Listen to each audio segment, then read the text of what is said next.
Hello guys, ito yung time na paalis kami ng Pilipinas papunta ng Canada. So, hindi na ako nakapag-video nung umalis kami ng bahay and along the way papunta ng airport kasi malungkot ang lola nyo. Dahil supposedly ang aming alagang aso ay kasama sana naming babiyahe papunta ng Canada.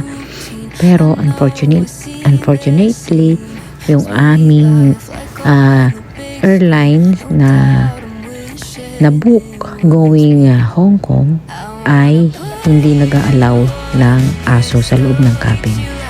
So, ayun, maraming nangyari. So, hindi namin siya nadala. At ito nga ay naka-check-in na kami yan. Boarding na kami sa airplane. So, medyo okay na yung pakiramdam ko. Nabawasan na yung lungkot. At ito na nga, nakapasok na kami ng airplane at ready to take off na yung aming airplane na sinakyan. So, dyan dapat nakalagay yung aking aso kung ibang airlines ang aming nabook. So,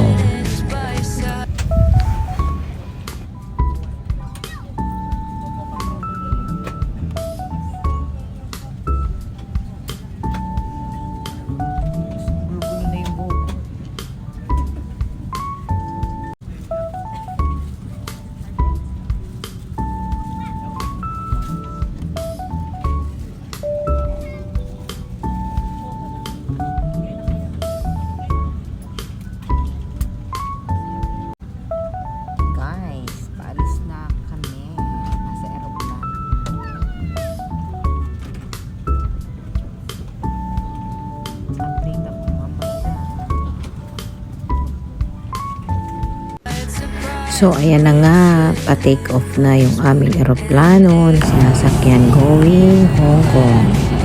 So, for now, bye-bye Pilipinas muna. See you again, of course. Ayan.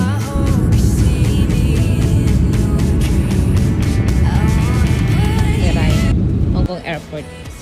Palabas pa lang ng, or papunta pa lang ng immigration. Wala ng tao. Kami na lang nahuli. Nag-CR kasi ako. Ihi na ako. Katulog ako dun sa sa plane. Sige. Mag-check-in muna kami kasi 19 hours ang aming layover. Check-in kami sa hotel sa labas. So, lalabas kami ng airport. Mamaya update ulit ako. Ayan na, nakalabas na kami. Super hanap kami ng shuttle ng hotel. Naliligaw na kami ni Jeff.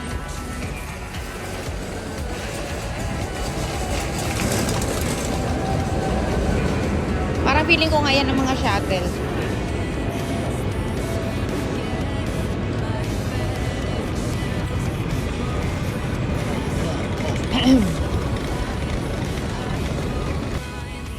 Dito na kami sa hotel. Napakalapit nito sa airport. Ang ganda. Bago lang daw yata. Dito sa Sky City Hotel. Ay, Sky City area ng Hong Kong. Malapit sa airport. Ganda ng hotel, no? Bagong-bago. Ito yung mga lounge nila. Or mga couches. Hanggang doon sa kabila. Ayan yung shuttle na sinakyan namin. From airport.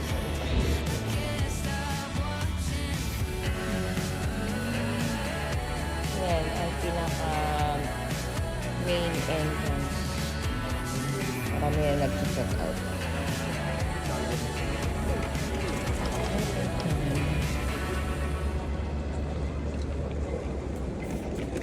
Sige naman, diretso ka lang. Gusto nito.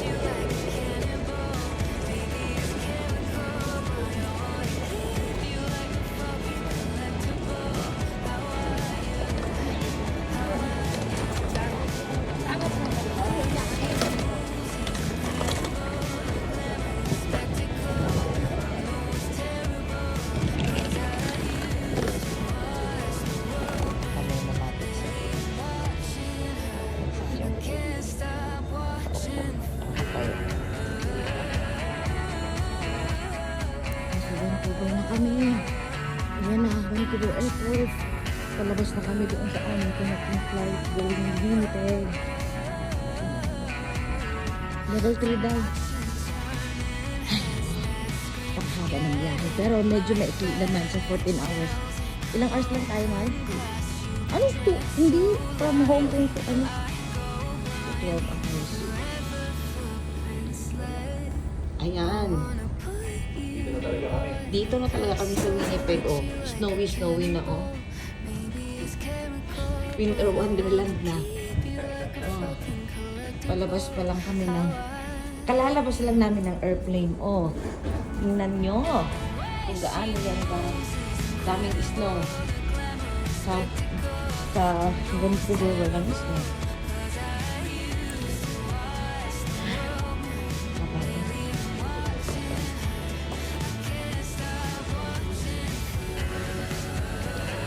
Na kami ng mga bagahe para makauwi na.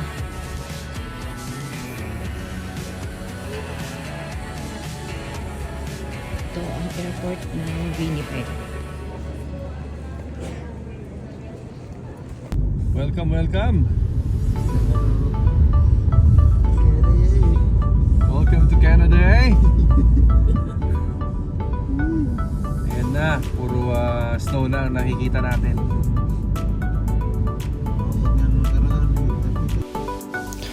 So ayan na nga, nasundo na kami dyan sa time na yan. At hindi na rin ako nakapag-video paglabas namin ng airport kasi sinalubong kami ng pagkalamig-lamig na hangin. Talagang manginginig lahat ng kamay mo, mga daliri mo, pati labi, lahat na manginginig sa'yo. So ayun na nga, kaya hindi na ako nakapag-video kasi wala rin kaming dalang makapal na jacket kasi yung jacket namin ay nandoon sa sasakyan na nagsundo sa amin. So paglabas namin ng airport, wala talaga kaming jacket na makapal. Kaya talagang nginig to the bone. So, ayan na nga. Pagkatapos kami sunduin from Winnipeg, babiyahe pa kami ng 45 minutes going doon sa aming bahay. So, ayan. Yan ang makikita mo habang bumabiyahe ka. Ayan, paggabi na. Paggabi na to, no? Kasi alas 5 na ng hapon. 5:30. 5:30. Yan, magpapahingan lang kami. Kaninang, anong oras tayo dumating? 3:30. 3:30. Yun, may mga dumadaan sa sakyan. Puro snow. Yan, ang kapaligiran. Yan, alis kami. Ito ang aming tanghali. 1:05 na hapon. Yan ang aming kapaligiran.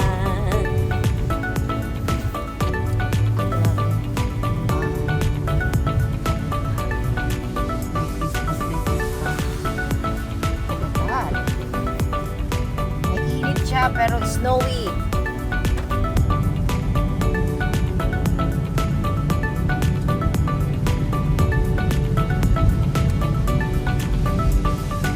Tara na. Maglaro na tayo ng snow. Patuhan tayo. Gagawa pa kami ng Snow. snow angel mamaya.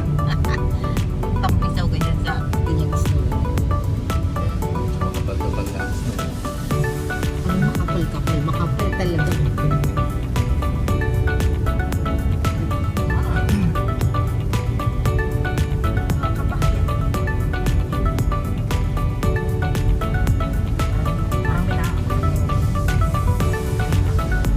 UFO. May UFO kami. Ayan o. Kita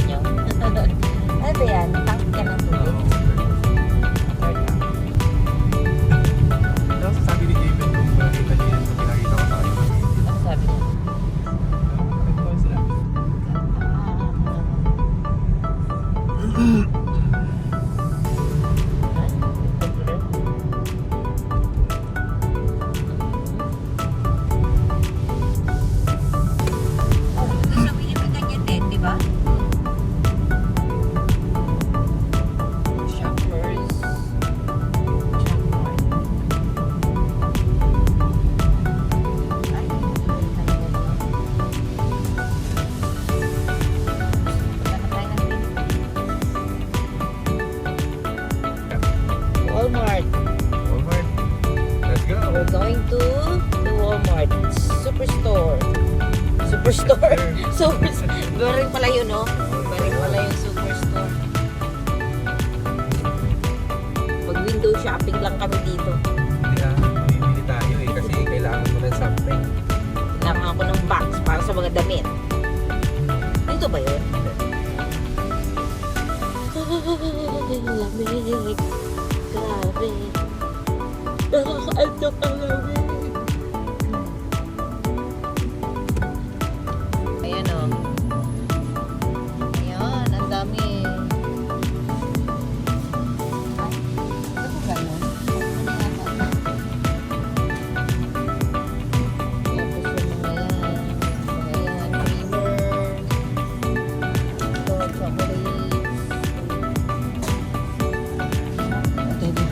Gulong-gulong gusto mo? Gulong-gulong ito. Lagi ka 5.8 lang. Malalaki yung sasakyan.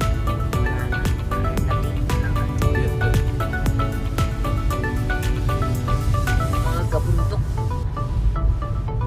Mga jeep. Iyan ang mga brand new na mga car na nasa yeluhan lang. Yellow talaga. Gagawin nilang halo-halo yung mga sasakyan na yan.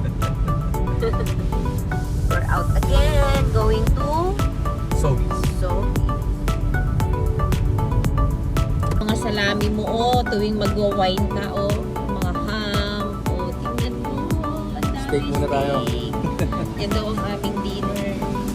Yan, oh, mga ham. Ay, ang lalaki, meron pa doon sa isang area na super laki ng mga ham. As in, gigantic talaga. Ayan, mga cold cut. Anong cold cuts to? Ayan. Tapos ayan yung mga paay. Grabe. Ang saya mamili. Tingnan niyo yung mga bell pepper. Kung gaano kalaki yan. Oh. Tapos mukha siyang mga plastic. Pero totoo yan, guys. Ano yung yellow kit?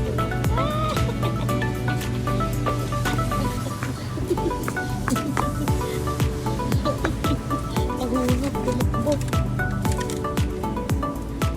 Oh, ayan ang talong.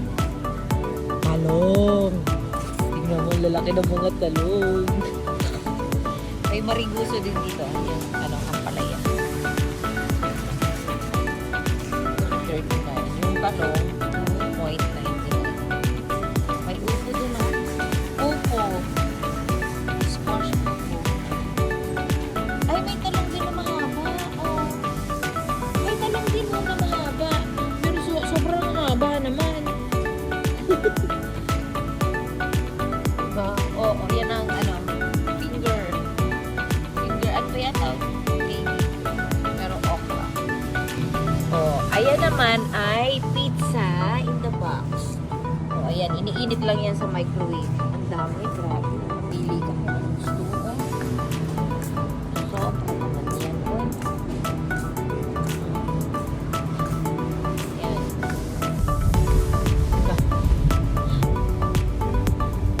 Ayan kami, papunta kami sa Real Canadian Superstore. Galing kami sa Winners. Ganun din. Pero mga superstore. Puro store. Puro store siya. Lahat na bilihan ng lahat ng kailangan mo sa bahay, sa damit, o kung ano-ano pa, sari-sari. Yan. Para siyang SM, pero isang area lang.